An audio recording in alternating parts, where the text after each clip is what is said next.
Hulk জীবনে প্রথমবার তার শ্বশুর বাড়িতে দাওয়াত খেতে গেল। পরনে ছিল কোনো মতে ফিট হওয়া একটা বড় পাঞ্জাবি।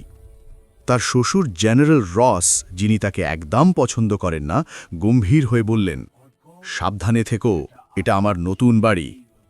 শাশুড়ি মা খুব আদর করে হাল্কের পাতে এক গাদা লুচি আর মাংস তুলে দিলেন। খাবারের গন্ধে হাল্ক এতই খুশি হল যে আনমনে টেবিলের ওপর একটু জোরে হাত রাখল। সাথে সাথে মজবুত কাঠের ডাইনিং টেবিলটা মাঝখান থেকে 2 ভাগ হয়ে ভেঙে পড়ল। শ্বশুর চিৎকার করে উঠলেন, কিন্তু হাল্ক লজ্জা পেয়ে ভাঙা টেবিলটা 2 হাত দিয়ে জোড়া লাগিয়ে ধরে বসে থাকল। শাশুড়ি মা পরিস্থিতি সামলাতে বললেন, বাবা হাল্ক, মিষ্টি খাও বলে একটা রসগোল্লা তার মুখে দিলেন। রসগোল্লাটা এত ছোট ছিল যে হাল্কের দাঁতের ফাঁকে আটকে গেল, আর সেটা বের করতে গিয়ে সে মনের ভুলে সোফার একটা হাতল মট করে ভেঙে ফেলল। রাগে সবুজ হয়ে যাবার ভয়ে হাল্ক চোখ বন্ধ করে মনে মনে শান্ত হও জপ করতে লাগল।